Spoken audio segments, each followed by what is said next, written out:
শুধুমাত্র ভালো জাতের গরু কিনলেই হবে না, এর সাথে যুক্ত আছে প্রতিদিনের খাবারের হিসাব, খরচের হিসাব, রোগ হলে চিকিৎসা ব্যবস্থাপনা, বাজার দর পর্যবেক্ষণ করে এবং নিজেই পরিশ্রম করে। একজন খামারির জন্য এগুলো বাধ্যতামূলক রুটিনের অংশ। যারা পরিশ্রম করতে রাজি না তারা দীর্ঘদিন এই খাতে টিকতে পারেন না ভাই। বর্তমানে গরুর খাবারের দাম দিন দিন বাড়ছে ভাই। খামারের সবচেয়ে বড় খরচ হচ্ছে গরুর খাবারে। বিশেষ করে যেসব খামারির নিজস্ব ঘাসের জমি নেই তাদের প্রতিদিন বাইরে থেকে ঘাস কিনতে হয়। বাজারের প্রতি কেজি গুঁড়া, ভুসি, ভুট্টা, সয়াবিন, রাইস পলিশ বলেন ইত্যাদি উপকারের দাম প্রতি মাসেই বাড়ছে। অন্যদিকে দুধ বা মাংসের বাজার দর স্থির নয়, অনেক সময় উৎপাদন খরচই ওঠে না ভাই। এমন পরিস্থিতিতে যারা খামার করছেন তারা যদি নিজে পরিশ্রম করতে না পারেন, খরচ ম্যানেজ করতে না পারেন, তাহলে ভাই ফলাফল লোকসানে যাবে। বাংলাদেশের খামার আরেকটি বড় চ্যালেঞ্জ হলো ভাই দক্ষ শ্রমিকের অভাব। আপনি যদি নিজে কাজ না করেন তাহলে লোক দিয়ে করাতে গেলে প্রায়শই দেখা যাবে লোক সময় মতো আসে নাই, কাজে ফাঁকি দেয় কিংবা দায়িত্ব নেয় না। আবার যদি একজন লোক রাখেন তাকেও নিয়ন্ত্রণ করতে হয়, খরচের হিসাব রাখতে হয়, কাজের গতি বুঝতে হয়। এই সব কিছু একজন মালিককে নজরে রাখতে হয়। আর সেটা তখনই সম্ভব যখন মালিক নিজে খামারের ভিতরে সক্রিয় থাকেন। শুধু বাইরে থেকে নির্দেশনা দিয়ে খামার চালানো সম্ভব না ভাই, বিশেষ করে যখন ছোট বা মাঝারি পর্যায়ের খামারের কথা বলা হয়। অনেকে ইউটিউব বা ফেসবুকে দেখে বা কারো কাছ থেকে শুনে মনে করে গরুর খামার মানে বড় লাভের পথ, কিন্তু তারা মূলত দেখে না যে সফল খামারিরা প্রতিদিন গরুর পাশে থাকে, নিজেদের হাতেই গরু পরিষ্কার করে, খাবার মেশায়, বাজারে গিয়ে দরদাম করে খাবার কিনে আনে, রোগ হলে নিজেরাই ওষুধ জানে এবং প্রয়োজনে পশু চিকিৎসক ডেকে আনে। কেউ যদি মনে করে আমি শুধু ইনভেস্ট করব, লোক রাখবো আর বসে বসে আয় করবো, তাহলে সেটা হলো একটা ভুল দৃষ্টিভঙ্গি ভাই। খামার একটি শ্রম নির্ভর এবং রিস্ক নির্ভর ব্যবসা। এখানে লাভ আসতে সময় লাগে এবং সেই সময়টাতে টিকে থাকতে হলে মনোবল, শৃঙ্খলা ও পরিশ্রম করার ইচ্ছা থাকাটা খুবই জরুরি ভাই। বাংলাদেশে অনেকেই গরুর খামার শুরু করে 6 মাস বা 1 বছরের মধ্যেই ছেড়ে দেয়, কারণ তারা বুঝে যায় যে কাজটা বাইরে থেকে সহজ মনে হয়েছিল সেটা আসলে প্রতিদিনের ঘামে গড়া যুদ্ধ। বিশেষ করে বর্ষা মৌসুমে খামারের অবস্থা অত্যন্ত খারাপ হয়,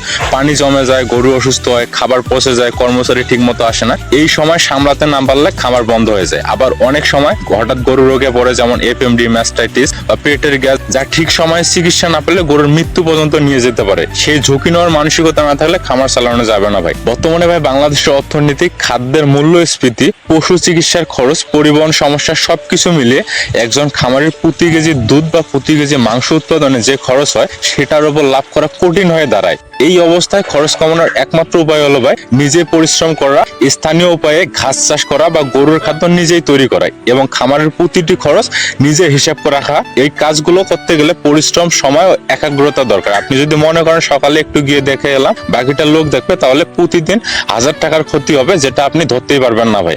বর্তমানে যারা খামার করতে চান বা নতুন উদ্যোক্তা হতে চান তাদের মধ্যে অনেকেই চিন্তা করে চাকরি পাওয়া যাচ্ছে না, খামার করি, কিন্তু তারা বুঝে না খামার মানে নিজের বস হওয়া না, বরং প্রতিদিন নিজের উপর চাপ বাড়ানো, নিজের শারীরিক ও মানসিক ধৈর্যের পরীক্ষা দেওয়া। চাকরিতে আপনি 8টা-5টা কাজ করেন ঠিক আছে, কিন্তু খামারে 24 ঘন্টা দায়িত্ব ভাই আপনার। কারণ গরু অসুস্থ হলে রাত 3টায় ডাক্তার দেখতে হবে আপনাকে, কেউ এসে বলবে না ভাই এটা করে। খামারের আরেকটা বড় বাস্তবতা হলো ভাই পুঁজি না থাকলে মাঝপথে গিয়ে থেমে যেতে হয়।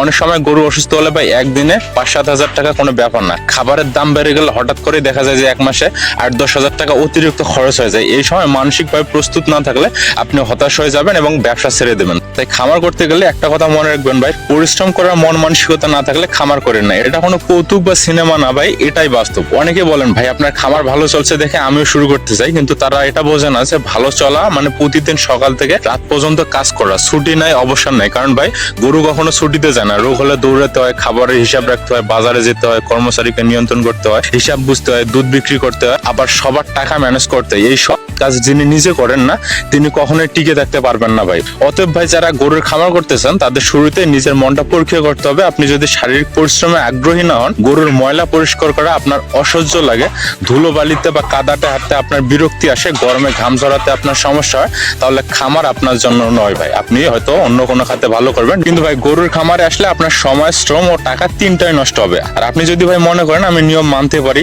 শারীরিকভাবে পরিশ্রম করতে রাজি, শেখার আগ্রহ আছে এবং প্রতিদিন একঘেয়ে কাজ করতে আমার সমস্যা নেই, গরুর মলমূত্রের গন্ধ আমার সহ্য হয়, দুধ কমে গেলে আমি ঠান্ডা মাথায় সমস্যার কারণ খুঁজে বের করতে পারি, তাহলে আপনি খামারের জন্য প্রস্তুত। খামার তখনই ফল দেবে যখন আপনি বাস্তব একটা দৃষ্টিভঙ্গি নিয়ে এগিয়ে যাবেন। আরেকটা কথা বলতে চাই ভাই, আমাদের দেশে খামারিরা খুব বেশি সম্মান পায় না, কিন্তু বাস্তবতা হলো এই পেশাই ভবিষ্যতের অর্থনীতিতে টিকে থাকার অন্যতম একটা পথ। তবে সেই পথে হাঁটতে হলে আগে নিজের ভিতরের মন মানসিকতা তৈরি করতে হবে। কাজ করতে না পারলে ব্যবসা নয় লোকসান হবে, আর শেষে আপনি বলবেন পরিমাণ খামার করে আমি ঠকছি, কিন্তু আসলে ভাই আপনি খামার না বুঝে শুরু করছেন, আর সেটাই ছিল আপনার সবচেয়ে বড় ভুল। সবাই ভালো থাকবেন, সুস্থ থাকবেন, দেখা হবে আগামী ভিডিওতে নতুন কোনো জিনিস নিয়ে।